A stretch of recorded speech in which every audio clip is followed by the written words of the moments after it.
ശരി, Shri M K Haridas.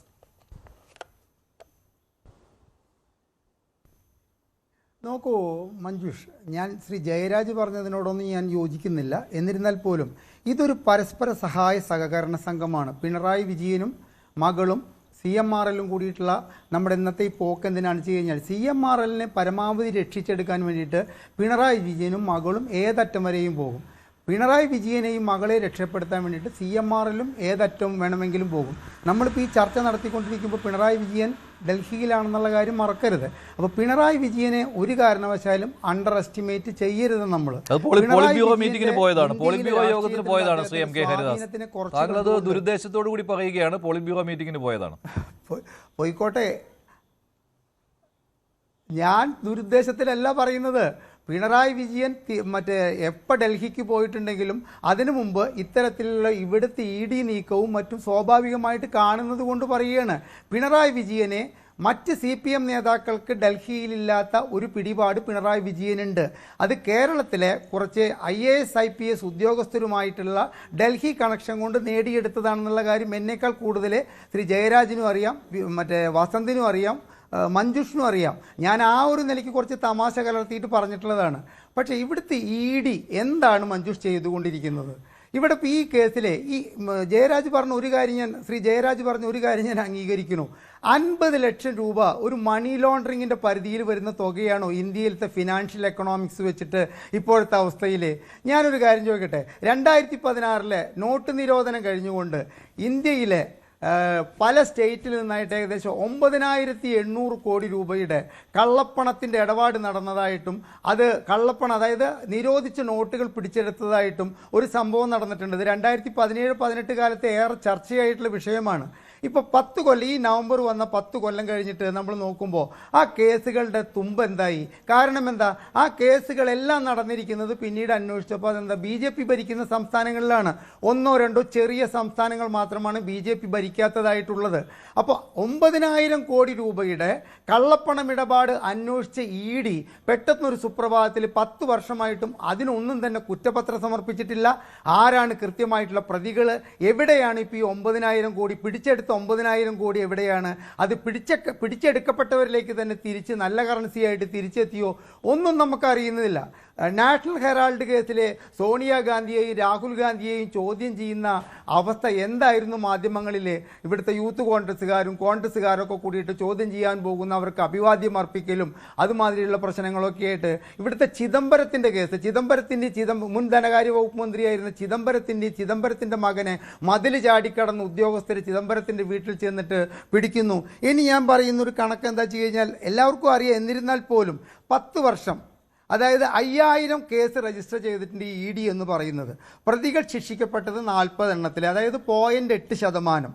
ഇത് പറഞ്ഞത് ഞാനല്ല. അരവിന്ദ് കെജ്രിവാളിന് ജാമ്യം അനുവദിച്ചുകൊണ്ട് ഉജ്ജ്വൽ ബുയാൻ എന്ന് പറയുന്ന ജസ്റ്റിസ് പറഞ്ഞ കേസാണ്. ഈ ഇന്ത്യയിലെ EDയുടെ കേസന്വേഷണത്തിനെ കുറിച്ചിട്ട് അദ്ദേഹം വന്ന ആശങ്കയും രേഖപ്പെടുത്തിയിട്ടുണ്ട്. ഇവിടുത്തെ ഇന്ത്യയിലെ EDയുടെ കേസന്വേഷണം കേവലം പ്രഹസനമാകുന്നോ എന്നുള്ളൊരു ഒരു സംശയം മുൻപോട്ട് വെച്ചിട്ടുള്ളത് സുപ്രീം കോടതിയിലൊരു ചീഫ് ജസ്റ്റിസാണ്. എൻ്റെ അഭിപ്രായത്തിൽ നമ്മുടെ ലോകരാജ്യങ്ങളിലെ അന്വേഷണ ഏജൻസികളിലെ നമ്മുടെ കേരളത്തിലെ അനുഭവം വെച്ചിട്ടായാലും ഇന്ത്യയിലെ അനുഭവം വെച്ചിട്ടായാലും നമ്മുടെ ED ഏറെ നിഷ്ക്രിയമായ ഒരു അന്വേഷണ ഏജൻസിയായിട്ട് കാണേണ്ട അവസ്ഥയിലേക്കാണ്.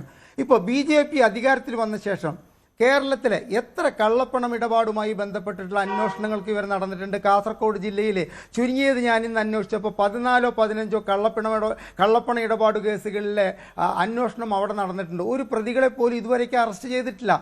നമ്മുടെ കരുവന്നൂർ കേസിൽ ഇതുമാതിരി തന്നെ EDയുടെ അന്വേഷണം കാര്യമായി നടന്നിട്ട് ഏകദേശം ഒരു അരവിന്ദാക്ഷനിലെ അറസ്റ്റ് ഒതുങ്ങുകയും അദ്ദേഹത്തെ പിന്നീട് കോടതി ജാമ്യം നൽകി വിട്ടയക്കുകയും ചെയ്തിരിക്കുകയാണ്.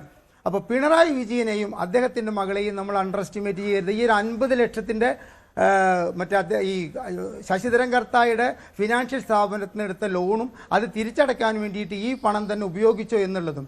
EDയുടെ ചുമതല എന്താണ് മഞ്ജുഷ് കൃത്യമായിട്ട് SFI അന്വേഷണത്തിൽ ഒരു കാര്യം കണ്ടെത്തിയിട്ടുണ്ട്. 2.78 കോടി രൂപ യാതൊരു സേവനവും നൽകാതെ വീണ വിജയൻ കൈപ്പറ്റിയിട്ടുണ്ട്, CMRL നിന്ന് കൈപ്പറ്റിയിട്ടുണ്ട്. അതിൻ്റെ രേഖകൾ കണ്ടെത്തുക എന്നുള്ളൊരു ചുമതല മാത്രമാണ് ഇഡിക്ക്. ഈ രേഖകൾ കണ്ടെത്താൻ കേവലം ഈ അന്വേഷണം ആരംഭിച്ചിട്ട് 16 മാസം കഴിഞ്ഞിട്ടാണോ വീണ വിജയൻ്റെ ലോക്കർ പരിശോധിക്കാൻ വേണ്ടി ഇഡി തയ്യാറായിട്ടുള്ളത്? ഈ 16 മാസത്തിനുള്ളിൽ അവിടുന്ന് മാറ്റാവുന്ന എല്ലാ രേഖകളും മാറ്റില്ലേ? വീണ വിജയൻ്റെ കമ്പനിയുടെ എക്സാലോജിക്കിൻ്റെ അഡ്രസ്സ് കൊടുത്തിരിക്കുന്നത് എവിടെയാണ്? AKG സെൻറ്ററിൽ. ധൈര്യമുണ്ടോ ഇഡിക്ക് AKG സെൻറ്റർ റെയ്ഡ് ചെയ്തിട്ട് എന്തെങ്കിലും ഒരു കാര്യം ചെയ്യാനുള്ള ധൈര്യമുണ്ടോ? ധൈര്യം ഉണ്ടാകില്ല. അതായത് CPM എന്ന് പറയുന്ന പാർട്ടി ആസ്ഥാനത്ത് റെയ്ഡ് നടത്തില്ല. അപ്പോൾ ഇത്തരം സാഹചര്യങ്ങളിൽ ഇഡി എന്താണ് ഇവിടെ ചെയ്യുന്നതെന്ന് ഒരു മറ്റേ സുപ്രീം കോടതിയിലെ ജസ്റ്റിസ് ചോദിച്ചതുപോലെ തന്നെ സാധാരണക്കാരായ ഒരു നികുതിദായകൻ ചോദിക്കുകയാണ്. എനിക്ക് പിണറായി വിജയനോടുള്ള അമിതമായ ദേഷ്യം കൊണ്ടോ മകളോടുള്ള ദേഷ്യം കൊണ്ടോ CPM എന്ന് പറയുന്ന പാർട്ടിയോടുള്ള എതിർപ്പുകൊണ്ടോ അല്ല, ഇഡി കൃത്യമായിട്ട് ഈ കേസന്വേഷണത്തിൽ മുന്നോട്ട് പോയിട്ടില്ല എന്ന് വേണം മനസ്സിലാക്കാൻ. കാരണം SFIയുടെ 27/11/24 അന്വേഷണ റിപ്പോർട്ട് വീഴ്ച അരിഭക്ഷണം കഴിക്കേണ്ട, ചപ്പാത്തി കഴിക്കേണ്ട, പട്ടിണി കിടക്കുന്നവനും കൃത്യമായിട്ട് അറിയാം 2.78 കോടി രൂപ വീണ അനധികൃതമായിട്ടൊരു കമ്പനിയിൽ നിന്ന് കൈപ്പറ്റി. മറ്റൊരു കാര്യം കൂടി മഞ്ജുഷ് മനസ്സിലാക്കണം.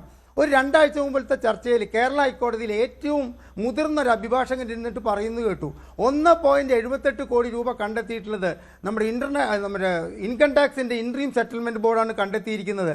എത്രയോ ഒരു 10,000 ഇരട്ടിയോ അല്ലെങ്കിൽ 150 ഇരട്ടിയൊക്കെ മറ്റേ പിഴ അടച്ചാൽ തീരാവുന്നൊരു കേസാണത്ര അത്. അതിന് ഇത്ര വലിയ ഭൂകമ്പമൊന്നും സൃഷ്ടിക്കേണ്ട കാര്യമില്ല. വീണ വിജയൻ ഇഡി അന്വേഷിച്ചിട്ട് കുറ്റപത്രം സമർപ്പിച്ചിട്ട് നാളെ ജയിലിലാവുന്നു എന്നൊക്കെ ഒരു ചിന്താഗതിയോട് കൂടിയിട്ടാണ് നമ്മുടെ ഇവിടുത്തെ നികുതിദായകരും ഇവിടുത്തെ മാധ്യമപ്രവർത്തകരും ഈ വിഷയം ചർച്ച ചെയ്യുന്നത് എങ്കിൽ ഞാൻ അവസാനിപ്പിക്കുകയാണ് മഞ്ജുഷ്. എനിക്ക് അത്തരത്തിൽ ഇപ്പോഴത്തെ ഇഡിയുടെ പോക്ക് വെച്ചിട്ട് വീണ വിജയൻ ഈ കേസിൽ ശിക്ഷിക്കപ്പെടുമെന്നോ അല്ലെങ്കിൽ CMRL ശിക്ഷിക്കപ്പെടുമെന്നോ ഒന്നും തോന്നുന്നില്ല. കാരണം ഇവരെ 2 കൂട്ടരും അങ്ങോട്ടും ഇങ്ങോട്ടും രക്ഷിച്ചെടുക്കാൻ വേണ്ടി ഈ 2 കൂട്ടരും വീണ വിജയനും പിണറായി വിജയനും അതുമാതിരി തന്നെ ശശിധരൻ കർത്തായും ഏതറ്റം വരെയും പോവും. ആ അറ്റം ചിലപ്പോൾ 15-20 കൊല്ലം വരേക്ക് ഈ കേസ് നീട്ടിക്കൊണ്ടുപോകാൻ അവർക്കാകുമെന്നാണ് എനിക്ക് പറയാനുള്ളത്. കൂടുതൽ വാർത്തകൾക്ക് News 18 Keralam YouTube channel subscribe ചെയ്യുക.